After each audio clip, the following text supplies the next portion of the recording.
हाँ हेलो बच्चा लोग। आज मैं आपको जो कल वीडियो बनाई थी उसके छूटा हुआ पार्ट बना रहा हूँ, पार्ट 2 म्यूटेशन का।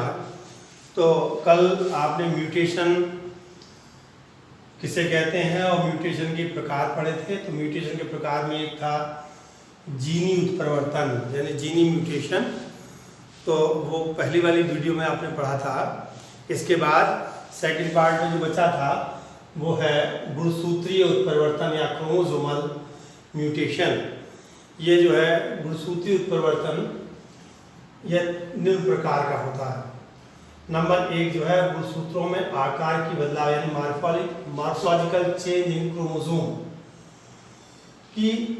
जैसे मनुष्य के अंदर, इससे पहले आपको जानना चाहिए कि जो लिंग निर्धारण में आपको बताया गया था कि मनुष्य के अंदर गुणसूत्रों की संख्या 46 होती है। 46 में 44 ऑटोसोम होते हैं और एक हेटेरोसोम, एक पेयर जो है हेटेरोसोम होता है, या जिसे सेक्स क्रोमोसोम कहते हैं, XX, या पुरुषों में XY होता है।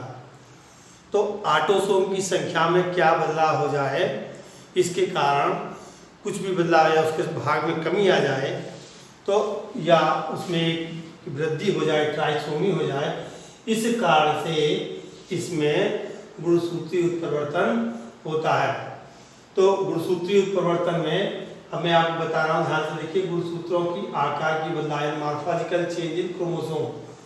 तो इसमें पहला पार्ट है विलोपन। विलोपन का इसको कहते हैं डेलीशन।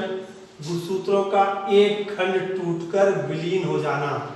कोई भी एक खंड क्या हो, टूट करके विलीन हो जाए, कहीं विलोप हो जाना, इसको विलोपन कहते हैं। जो गुणसूत्र का कोई एक भाग है वो कहीं टूट जाए और टूटने के बाद किसी और जगह जुड़े या वहां से गायब हो जाएगा, तो इसे हम कहते हैं विलोपन।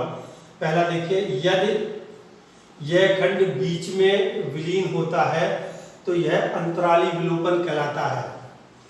दूसरा, यदि यह गुणसूत्र का खंड किनारे से विलीन होता है तो यह अंतस्थ विलोपन कहलाता है। ये बात समझने के लिए यहाँ पर देखिए आप, जैसे मनुष्य में गुणसूत्रों की संख्या में ऑटोसोम इस प्रकार से हैं, ठीक है। तो ये मैं पेयर बना रहा हूँ समझाने के लिए। देखिए इसी पेयर से समझा दूंगा। इस प्रकार से ये ऑटोसोम है, तो इनकी ये ऑटोसोम की संख्या हो गई। यहाँ पर मैंने X और Y लिख दिया, या इसकी जगह मैं लिख सकता हूँ XX। बात आ गई। तो इसमें से ये जो एक भाग है, ये विलोपन इसका हो जाए, ये विलुप्त हो गया, सिरे से हो गया ये भाग। तो ये विलोपन जो हुआ तो एक सिरे से हुआ, तो इसको हम कहते हैं अंतस्थ विलोपन कहलाता है। यही जो है 5वीं जोड़ी ऑटोसोम। अगर मैं यहाँ पर लिख दूं 1, इसके बाद में 1 2 3 4 5 लिख दिया, 6 7 8 9 10 11 12 13 14 21 पेयर लिख दिया। फिर मैंने इसके बाद यहाँ पर 22 जोड़ी लिखने के बाद 22 के बाद हो गया 22 44, एक ये मैंने साथ में ऐड कर दिया। तो इस कारण से ये 23वीं जोड़ी ये हेटेरोसोम की हो गई। तो विलोपन जो है 5वीं जोड़ी क्रोमोसोम के, किसमें क्रीचैटिक में 5वीं जोड़ी क्रोमोसोम की भुजा कम हो जाती है। तो इसे बिल्ली की म्याऊ भी कहते हैं। ये नामक यानी क्राइडुचेट सिंड्रोम नामक रोग उत्पन्न हो जाता है। किसके कारण? गुणसूत्र के विलोपन के कारण। बस में गई। इसी प्रकार से अगर बीच में से कहीं यहाँ से विलोपन हो जाए, इस हिस्से का कहीं से, तो ये इस प्रकार का विलोपन अंतराली विलोपन कहलाता है। अब दूसरा नंबर आता है दुगुणन डुप्लीकेशन। गुणसूत्र के खंडों का 2 या अधिक पाया जाना। तो देखिए जैसे मैंने यहाँ पर एक क्रोमोसोम है, इसके ऊपर ये खंड बना दिए A B C D E F G H I। तो इसमें देखिए A B C D जो D आ रहा है, D खंड जो है ये 2 बार आ रहा है। कैसा आ रहा है? 2 बार। बात समझ आई? ये D जो है ब्लैक कर दिया, ब्लू कर दिया है, ये D 2 बार आ रहा है, यहाँ पर D 1 बार है। तो इस कारण से D खंड का, यानी क्रोमोसोम के खंड जो D खंड है उसका 2 या अधिक बार पाया जाना, यानी कि एक से दूसरी बार आ गया। तो इस प्रकार की क्रिया को हम क्या कहते हैं? दुगुणन इसके कारण भी म्यूटेशन हो जाता है। तीसरा प्रतिलोपन इन्वर्जन, क्रोमोसोम के किसी खंड का पूरे 180 अंश पर घूम जाना। 180 अंश पर, जैसे मान लीजिए क्रोमोसोम है तो इसका ये भुजा है, ये घूम जाए, क्या हो 180 अंश पर ये घूम जाए, इधर से इसकी जगह ये इस प्रकार से क्रोमोसोम इसकी मार्फोलॉजी बदल जाए, तो ये तब ये जो होता है इन्वर्जन प्रतिलोपन कहलाता है। इस प्रकार का क्रोमोसोम जो है उसका म्यूटेशन जो है प्रतिलोपन कहलाता है। अगला आता है स्थानांतरण, ट्रांसलोकेशन, किसी असमजात क्रोमोसोम में किसी अन्य क्रोमोसोम का जुड़ना। असमजात क्रोमोसोम में किसी अन्य क्रोमोसोम का जुड़ना ट्रांसलोकेशन कहलाता है। जैसे कोई क्रोमोसोम है तो यहाँ पर जैसे इस क्रोमोसोम के अंदर एक क्रोमोसोम की वृद्धि हो जाए, ट्राइसोमी हो गई, समझे, तो एक असमजात खंड जुड़ गया। तो जुड़ना नहीं चाहिए, जुड़ना कितना चाहिए, 2 पेयर होने चाहिए, 2 ऑटोसोम होने चाहिए और एक इसके अंदर और ऐड हो गया, तो ये असमजात खंड का जुड़ जाना। तो इस कारण से इसका ये कहलाता है ट्रांसलोकेशन। अगला आता है 2 असमजात क्रोमोसोम के बीच की अदला बदली व्युत्पन्न रेसिप्रोकल ट्रांसलोकेशन कहलाता है। 2 असमजात खंडों के बीच की जो क्रोमोसोम है उनके बीच की अदला बदली प्रतिलोपन कहलाता है। ये बातें ज्यादातर ये होती इस समय होती हैं जब आप जानते हैं कि मेल फीमेल के अंदर स्पर्मेटोजेनेसिस और oogenesis क्रिया होती है। इसके बाद ये क्रियाओं में तब क्रोमोसोम की कुछ चेंजेस आते हैं, तो इस वजह से ये क्रिया होती है। अगला देखिए, इसके बाद बी नंबर हो गया, ये हो गया पहला गुणसूत्रीय परिवर्तन का, एक गुणसूत्रों के आकार का बदलाव, और इसका दूसरा रूप है गुणसूत्रों की संख्या में परिवर्तन। तो इसके भी 2 भाग हैं। नंबर 1 असगुणता एन्यूप्लॉइडी और दूसरा सगुणता जिसे कहते हैं इंग्लिश में यूप्लॉइडी। तो पहले देखिए असगुणता एन्यूप्लॉइडी। एन्यूप्लॉइडी में गुणसूत्रों की कुल संख्या में कुछ वृद्धि एवं कमी होने पर एन्यूप्लॉइडी हो जाती है। यानी कि जैसे यहाँ पर मैंने एक गुणसूत्र को जोड़ दिया था तो वृद्धि हो गई, या इसका एक कोई भाग कम हो जाए, यहाँ से ऑटोसोम में एक कम हो जाए या हेटेरोसोम में एक कम हो जाए, तो इसे हम क्या कहेंगे, असगुणता एन्यूप्लॉइडी कहेंगे। तो ये 2 प्रकार निम्न प्रकार की है। देखिए नंबर 1 ए नंबर फर्स्ट का ये है, ये एक सूत्र न्यूनता मोनोसोमी, यानी ऑटोसोम में केवल एक क्रोमोसोम कम होने पर। जैसे जहां पर ऑटोसोम ये है, ये मैंने बना रखे बाद 2 पेयर बना दिए, इनमें से एक कोई पेयर कम हो गया, मान लीजिए एक पेयर ये कम हो गया, तो यहाँ होने चाहिए ऑटोसोम की जोड़ी में होते हैं, पेयर में होते हैं, यहाँ केवल क्या रह गया, एक रह गया। तो इसको हम क्या कहते हैं, ऑटोसोम में केवल एक क्रोमोसोम कम होने पर मोनोसोमी हो जाता है। इसलिए क्या हुआ, 2n-1, एक क्रोमोसोम कम हो गया, यानी 45 गुणसूत्र रह गए, 46 में से एक कम हो गया। अगला आता है द्विसूत्र न्यूनता नलिसोमी। ऑटोसोम में, यानी ऑटोसोम मतलब काय गुणसूत्र, काय गुणसूत्र में जब एक क्रोमोसोम की वृद्धि हो जाती है तो ट्राइसोमी हो जाती है। जैसे यहाँ पर आपने डाउन सिंड्रोम, एडवर्ड सिंड्रोम, इनके अंदर क्या होता है, एक क्रोमोसोम की वृद्धि हो जाती है, तो यहाँ बढ़ गए तो 2 और 22, सॉरी ये एक पेयर है ऑटोसोम का और इसमें एक जुड़ गया, तो इसके कारण क्रोमोसोम कितने हुए, 3, इसलिए इसको हम क्या कहेंगे, ट्राइसोमी। तो एक वृद्धि हो गई, तो इस ट्राइसोमी के कारण तो यहाँ हम कहेंगे ऑटोसोम के एक क्रोमोसोम कम होने पर मोनोसोमी हो गई, कम हो गई ना, तो कम हो जाती है। और वृद्धि ऑटोसोम में 2 क्रोमोसोम कम हो जाते हैं, तो इसे हम क्या कहते हैं, नलसोमी।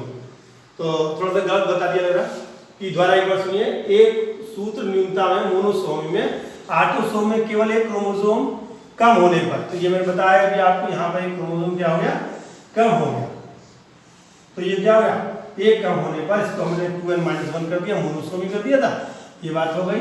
दूसरा नंबर है द्विसूत्रता नलिसोमी। ऑटोसोम में जब 2 क्रोमोसोम कम हो जाते हैं, यानी कि पूरा एक पेयर, जो ऑटोसोम का पेयर है 22 में से कोई एक पेयर पूरा कम हो गया, तो इसे हम कहते हैं नलिसोमी।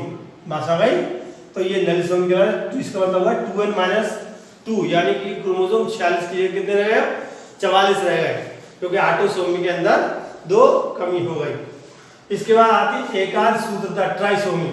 ऑटोसोम में जब एक क्रोमोसोम की वृद्धि हो जाए, क्या हो, ऑटोसोम में, जैसे ये मान लिया ऑटोसोम है, जैसे इसके अंदर एक क्रोमोसोम की वृद्धि हो गई, तो ये कितने हुए, जब एक क्रोमोसोम की वृद्धि हो गई, तो जैसे ही क्रोमोसोम की वृद्धि हुई तो यहाँ पर क्या हुआ, ट्राइसोमी हो गई।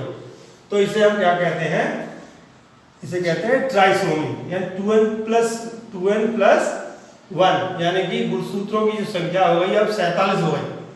दूसरा द्विआद सूत्रता टेट्रासोमी, जब गाय गुणसूत्र में 2 क्रोमोसोम की वृद्धि हो जाए, यानी कि ऑटोसोम में क्या हुए, 2 बढ़ गए, या हेटेरोसोम में बढ़ गए, 2 जब बढ़ जाते हैं तो हम इसे क्या करेंगे, टेट्रासोमी। बात हो गई।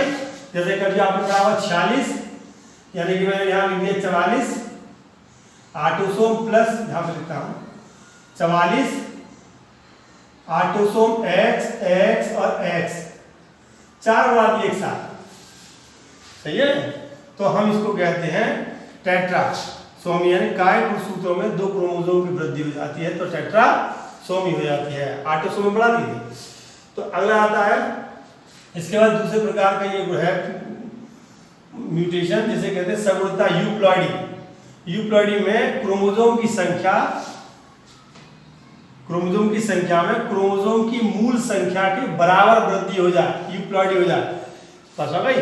तो इसे हम कहते हैं, जैसे पहला दिया है मोनोप्लॉइडी, इसके उदाहरण है मोनोप्लॉइडी, डिप्लॉइडी, पॉलीप्लॉइडी, या इस प्रकार की वृद्धि होती है। अब इसमें बहुगुणता टेट्राप्लॉइडी, ये तो यहाँ पर समझने के लिए आपको इस्तेमाल करना पड़ेगा।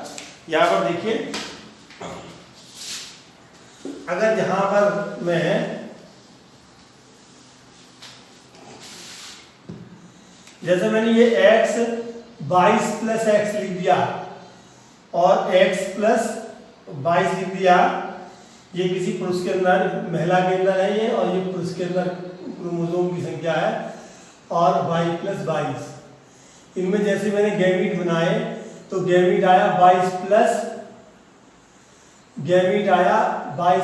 x और 22 प्लस x, 2 गैमीट बने, तो यहाँ पर 22 प्लस x और 22 प्लस y।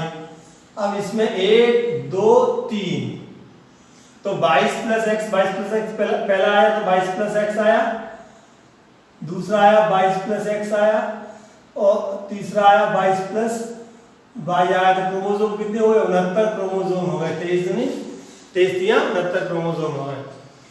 तो अगर 1 आया तो मोनोप्लॉइडी, और 2 आ गए तो डिप्लॉइडी, 2 ग्रुप, ये पूरा सेट आता है, सही है। तो यानी गैमीट के रूप में आता है, तो इसीलिए अगर ज्यादा आ रहा है तो पॉलीप्लॉइडी कहते हैं। अब इसमें भी ऑटोप्लॉइडी का मतलब एक ही जीव के क्रोमोसोम की गुणता, ऑटो पॉलीप्लॉइडी कहती है, एक ही अगर जीव है उसकी जो गैमीट जो है वो जुड़ जाते हैं तो वो कहलाती है ऑटोप्लॉइडी कहलाती है। और ऑलीप्लॉइडी जब कहलाती है, भिन्न भिन्न गुणसूत्रों के जीवों के गुणसूत्र मिलते हैं, जैसे इनमें से 2 में है, 2 के मिल गए, एक ये मिला, एक ये मिला, तो 23 दूनी 46, तो डिप्लॉइडी हो गई, और 23 और 23 ये एक और ये मिल गया, तो इसके तो दोनों आ गए, इसके एक ही गैमीट आया, इसके 2 गैमीट, यानी कि एक गैमीट मानेंगे 23 क्रोमोसोम, इसके भी 23, इसके भी 23, तो यहाँ क्रोमोसोम की संख्या कितनी हो गई, 69 हो गई। तो ये कैसे हो गए, भिन्न जीवों के क्रोमोसोम से बनी बहुगुणता कहलाती है पॉलीप्लॉइडी, यानी कि एक से अधिक गैमीट का मिलना। तो ये बात इसमें थी। तो इससे बाद ये जो अब आपका ये जो म्यूटेशन का 8 सेकंड बनाया गया, और इसके बाद एक और भाग रह गया जिसका म्यूटाजन, यानी कि उत्परिवर्तन जन, यानी उत्परिवर्तन किन कारणों से होता है। बात समझ गई अब आपको यहाँ पर, ठीक है, धन्यवाद।